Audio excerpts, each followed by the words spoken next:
I still remember the first time I realized that life in the Philippines was completely different from back home in America.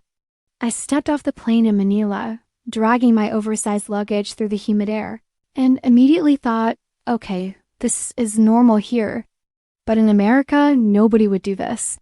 The airport was buzzing. People were shouting directions at each other, kids ran around barefoot, and a man carrying a dozen live chickens passed right in front of me. I blinked, half expecting someone to call animal control, but no one even batted an eye. The first thing I noticed was rice. Everywhere I looked, rice was present. Breakfast, lunch, dinner, sometimes even snacks. When I sat down at a local eatery and asked for eggs and bacon, my waiter placed a generous plate of steaming rice beside it. "It's normal," he said with a grin when I asked why. I laughed nervously, imagining the confusion if I ordered eggs and toast in New York, and the waiter brought me a side of white rice. It was a small, harmless difference, but it set the tone for the weeks that followed. Then came the Jeepneys. I had seen pictures online, of course, but nothing prepared me for the reality. They were like colorful metal caterpillars crawling through the streets, packed with people, bags, and sometimes chickens. The first time I climbed aboard, I hesitated at the tiny step, gripping the metal bars, while a man shoved a bag of mangoes past me to get inside. I clutched my purse, thinking, this is either a social experiment or a heart attack waiting to happen. But everyone else just squeezed in with a smile, greeted the driver, and the jeepney lurched forward. In America, I would have had to reserve a seat weeks in advance. Here, chaos was the plan. And somehow it worked. Walking around towns and cities, I noticed how social Filipinos are. In America, people nod at neighbors or make awkward small talk at best. Here, a simple hello could turn into a 30-minute conversation. People genuinely wanted to know where you were from, what you were doing, and if you had eaten yet. I learned quickly that in the Philippines, asking if someone had eaten was not just polite, it was essential. If you said no, you were probably going home with at least a cup of rice, some adobo, or a sweet snack you didn't even know existed. Back home, strangers would just smile awkwardly and move on. Food culture amazed me.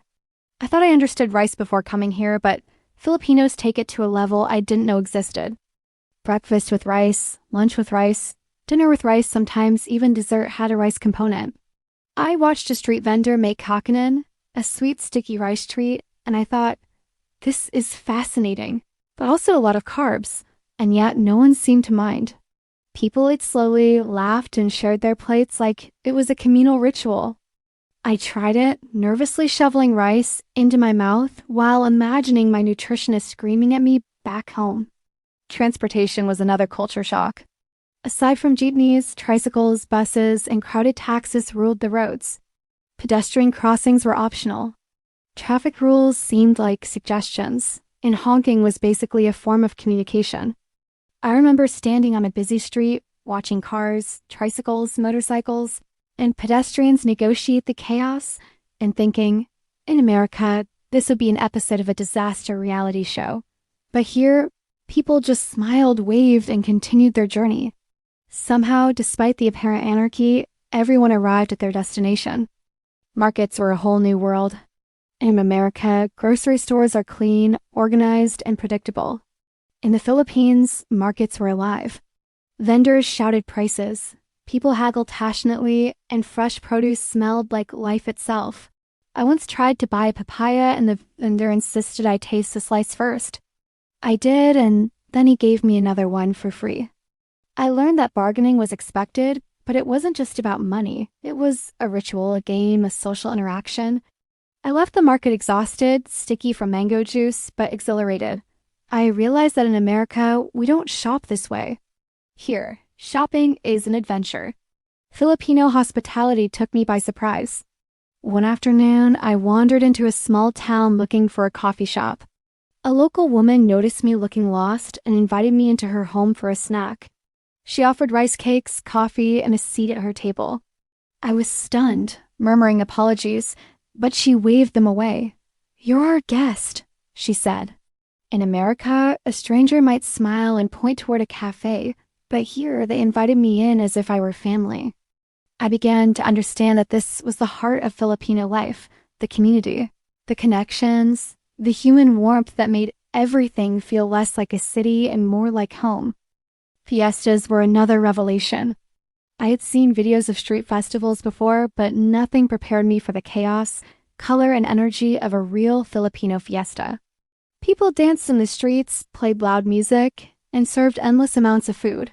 I joined in awkwardly, spinning like a tipsy tourist while locals laughed and welcomed me into their rhythm. In America, a street fair might have music, food trucks, and some crafts.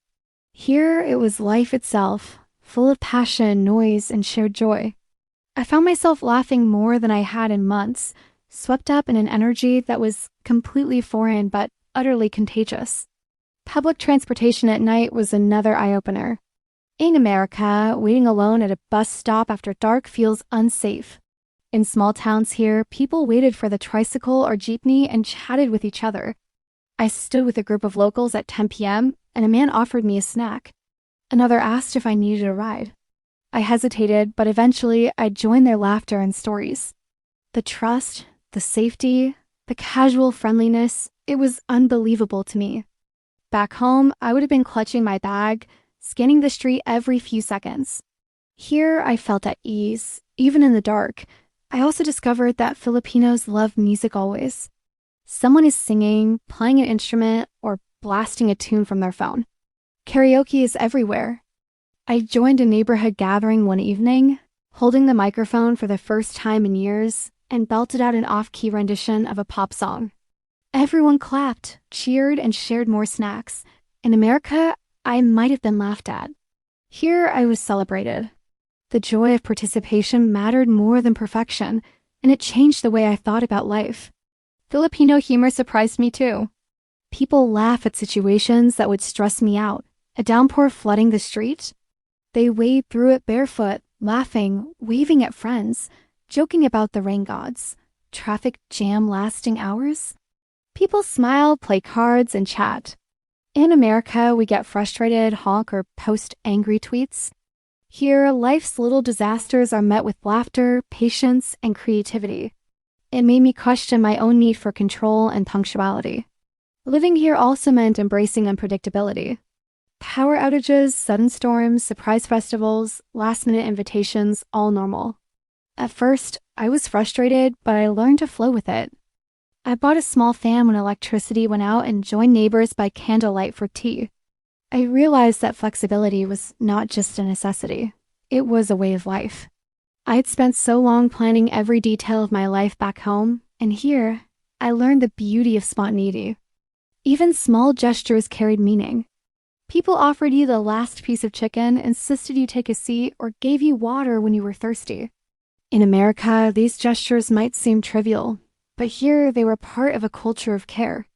I began to notice it everywhere: vendors thanking you with a bow, children sharing snacks, strangers helping someone carry groceries. It wasn't charity, it was normal. And slowly, I started adopting it myself, offering smiles and gestures I would have considered unusual back home. I realized too that Filipinos value relationships over rules. Traffic laws, schedules, and formalities sometimes took a back seat to human connection. If a jeepney driver knew a passenger was in a hurry, he might ignore a traffic light. If a neighbor saw someone struggling, they would stop and help. The rules were flexible, but the relationships were sacred. Back home, efficiency often trumps empathy, but here it felt balanced differently. My stay also taught me patience in small doses. Waiting for food, for a ride, for someone to arrive, it all felt slower, yet less stressful. Americans might get impatient or stressed, but here the pace was human-centered. People smiled while waiting, talked, joked, and shared their day. I began to understand that time wasn't measured in minutes alone. It was measured in moments shared. By the time I left the Philippines after my first month, I changed in subtle ways. I laughed louder, worried less, shared more, and ate rice at nearly every meal without even thinking about it. I had learned to navigate chaotic streets, bargain in markets, join impromptu dances, and participate in a hospitality that felt effortless yet profound. What I had initially thought of as weird or different had become normal too. Me, and I carried a piece of that normal back home. Looking back now, I realize that these differences rise at every meal. Chaos on the roads, constant social interactions, laughter and adversity aren't quirks or mistakes. They're expressions of a culture that values community, joy, and resilience. What seemed bizarre at first glance is actually wisdom wrapped in everyday life. And as I tell my American friends about my experiences, they laugh and shake their heads, saying, "You're so lucky you live there." And I know I am. Because what is normal in the Philippines, the shared meals, the neighborly care, the spontaneous street music, the casual laughter in traffic is something most Americans will never experience. And yet, it's life at its fullest, chaotic, and beautiful. It's a reminder that sometimes the best things in life aren't the ones we schedule or plan, they are the ones that surprise us, teach us, and leave us smiling long after the moment has passed. And honestly, I wouldn't trade it for the perfectly quiet streets, the efficient schedules, or the orderly chaos of America.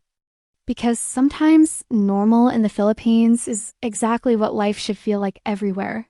Messy, loud, welcoming, and possibly wonderfully alive.